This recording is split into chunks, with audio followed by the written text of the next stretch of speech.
You're lucky you get to hear from Betsy today. Betsy is an executive and certified professional business coach who spent over 3 decades in the insurance and financial service industry, and she has demonstrated a history of business and sales results. Her areas of expertise are leadership and career development, business planning and organizational skills, women in leadership, and sales and marketing. Thank you, Betsy, for joining us today. And let's talk about your topic, 4 keys to mastering multiple to-dos, gaining efficiencies in business. Well, thank you, Thomasina. I appreciate the warm welcome. Excited to visit with you today. Yes, this is great. So, Betsy, I am going to ask you a few questions in our conversation. And I'm going to start out with, how did you come up with these tips? I mean, tell me about these 4 keys. How did they start? So I've been in the insurance business for multiple decades, as you indicated, and I found myself over time short on time, budgets, and resources with a lot of things to do. And so the tips that I've come up with, I sat down and looked at what are the 4 keys that I utilize to help myself get multiple to-dos. Studies show that multitasking is very ineffective. In fact, email and social media are 2 of the worst. And so I sat down and looked at the things that really helped me drive productivity and help the business move forward. And those are the 4 that I chose today.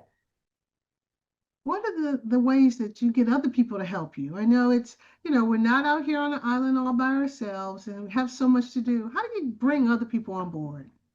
So that is the first one is getting others to help you. And that starts with building a relationship and gaining their trust. And in order to do that, you have to have a connection. So building that connection point, and trust is something that's only gained over time. You can't will it or force it. And so the easiest way for me to illustrate how this happens, at least in our business, and this can be applied to many other organizations as well, whether you're an independent business owner or whether you are a large organization. And so what you want to do in order to build that trust is form that connection point. So you have to find a common goal that all parties interested share. And once you have a common goal, then you can build an infrastructure around that. And what I mean by that is, let's just take an example. If you are in the business I'm in, which is insurance and financial services, a lot of both internal departments are siloed, as well as your field organization versus the corporate organization. And so in order to facilitate that trust building and relationship, you've got to take the time to find a common goal. For example, it might be profitability, both to the small business owner or the corporate office. And within the corporate office, everybody has a common goal. And once you establish the common goal, then you can work to break down silos, create cross-functional collaboration, and that gains trust over time. And when you do it from a field perspective, a lot of the agency field owners, they tend to sit down with the team that processes their business. And I don't mean sit down in the traditional sense, because we all do things virtually. Some of them might like to do that, but more often we find them doing it over Zoom or Teams, and they get together for their annual planning, which is coming up. It's just around the corner. And they try to identify a common goal, and that makes it common to all parties. You build alliances, partnerships, and so once you have that common goal established, then you can work to build the framework of how you're going to, what's on their plate for the year? What are the corporation's goals? What are your goals? How can we align together? And as you get to know people, that's at the heart of that connection point I spoke about in relationship. You have to get to know people. Some of the best relationships I ever built were across the miles, not in person. I just met somebody that I've known for almost 25 years in person for the first time, and we have a great relationship. We do a lot of business together. And so Once you do that, and then you can start the conversation. And like I said, you begin to break down silos, you begin to have cross-functional collaboration. And that's where the magic happens, in my opinion. And that's how trust gets established over time. And with your team in place, that way you're working through others because your team is a part of it as well. And maybe you don't have to handle everything while dealing with the department that processes your business or another functional department if you're within a corporation. And that is how you build trust over time, giving you more time back in your day. Well, time is a recurring issue here. Um, how do you manage, or what do you recommend for time management? And because we never have enough of it, right? We always have more work than we have time. So, on your four keys, talk to me about time management. So the second key is the first one, trust. The second one is time, and it's seizing the day. I like to call it seizing the day because there's a couple things that you can do. The first one is take your calendar out and look at it and determine, are all the blocks filled? And more importantly, are they filled with revenue generating activities? I'm a schedule everything. And that's from lunch to a date with my husband or, whatever it is. Because if it's not on the calendar, it's likely not going to happen. And your day gets by you. And I like to color code it, things that are in green are revenue generating activities. Things that are in yellow, you got to have time to create. You need to have creative time, thinking time, I call it. It's the best medicine. And then, the things that are just urgent that have to get done usually can be in red. And you can pick the colors you'd like to use if you don't like those three. Those seem to be the most helpful for me. But you need to pull back, if you do nothing else after you listen to this, look at your calendar. Are the blocks all filled? If they're not, maybe you need to evaluate. Do you have client issues time on there to handle client issues? Do you have meetings all scheduled? You need to make sure everything's scheduled because if it doesn't get scheduled, it's probably not going to get done. And then the second tip I've got is, and this one I've used throughout my whole life, and it's getting a routine. And for me, you can do it at either 20 minutes at the beginning of the day or 20 minutes at the end of the day. Depends. When I'm overwhelmed and I have not gotten things done throughout the day, I like to sit down the last 20 minutes of the day and look at what I didn't get done and move them over to the next day. And I have a habit of crossing things out. It makes me feel like I've got it accomplished. You can do it on your computer. You don't have to have, you can do it on your phone, however you do it. But I have a list and I X things off it, and I continue to move it every day until it gets done. I get sick of seeing things on the list all the time. So I want to get them done.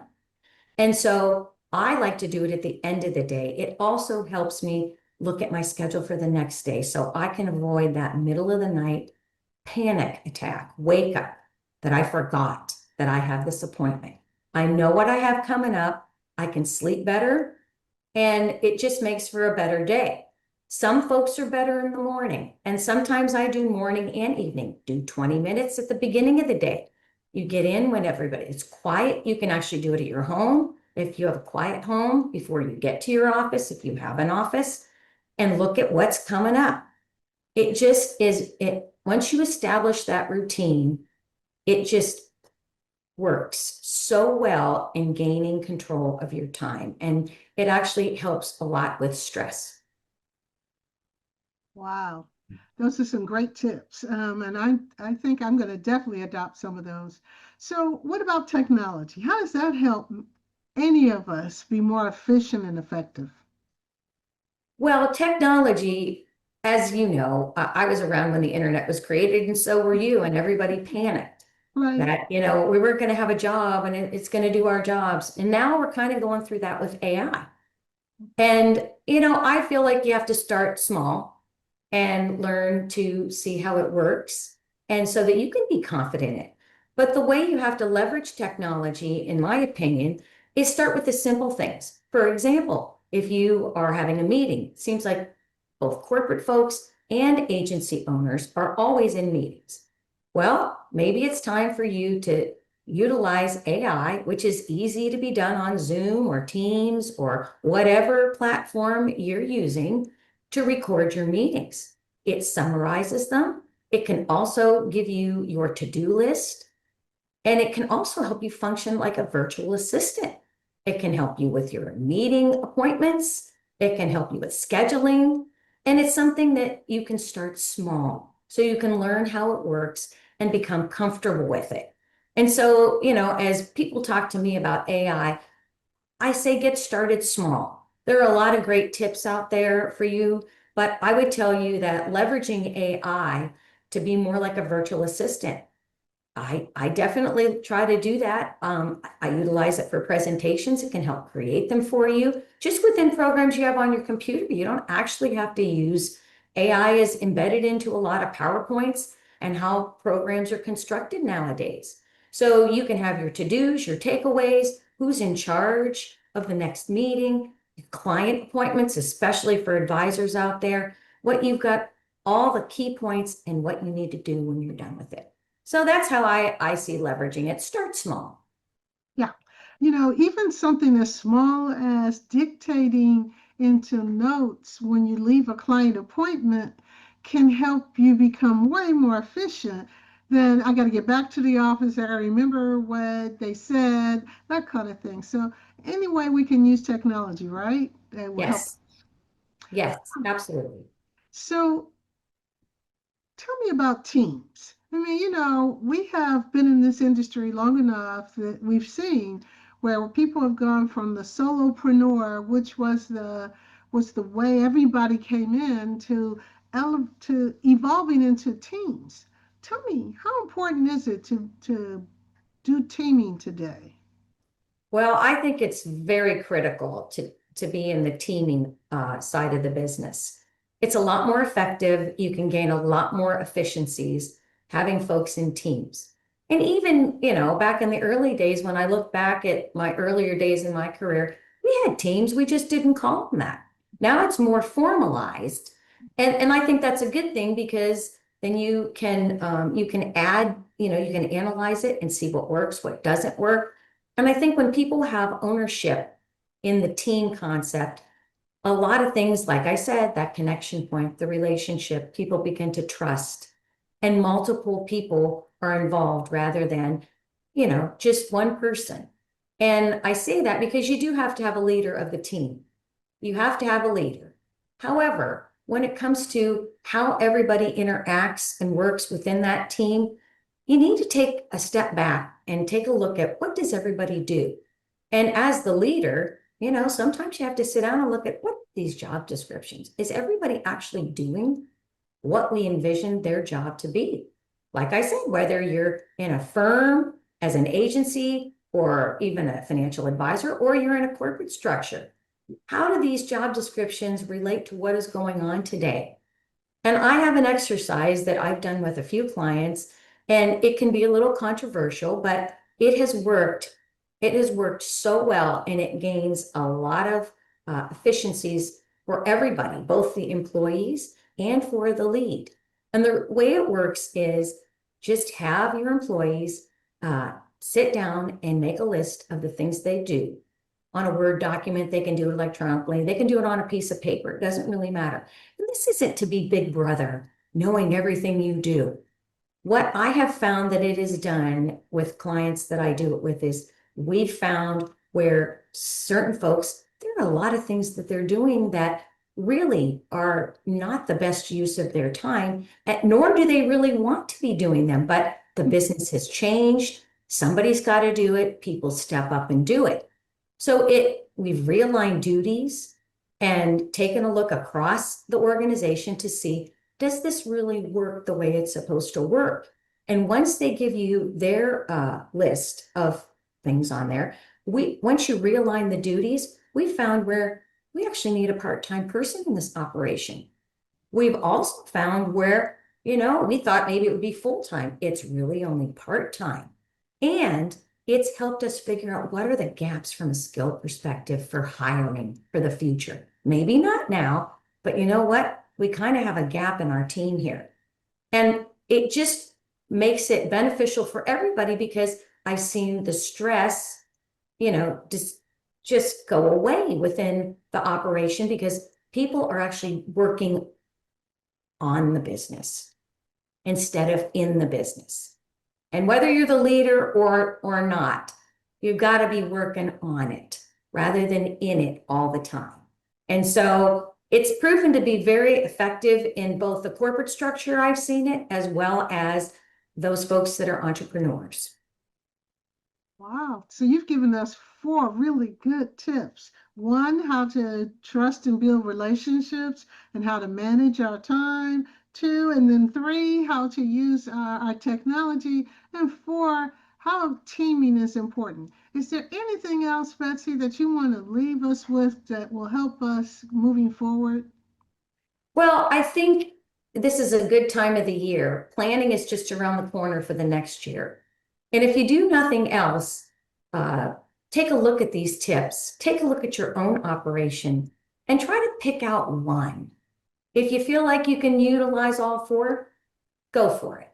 But I would suggest maybe you take a look at one as you approach the planning season for 2026 and see what things you might be able to incorporate into your business plan for the coming year to help you become more effective and more efficient. What I can tell you is all 4 of these tips that we've discussed today are driving productivity as well as revenue. And that, I think, is important. They're not just nice things to do. They are designed to help you get working on the business instead of in the business. Well, thank you so much. We appreciate all the tips. And I know 2026 is going to be a better year because of the time we spent with you today. Thank you so much. Thank you.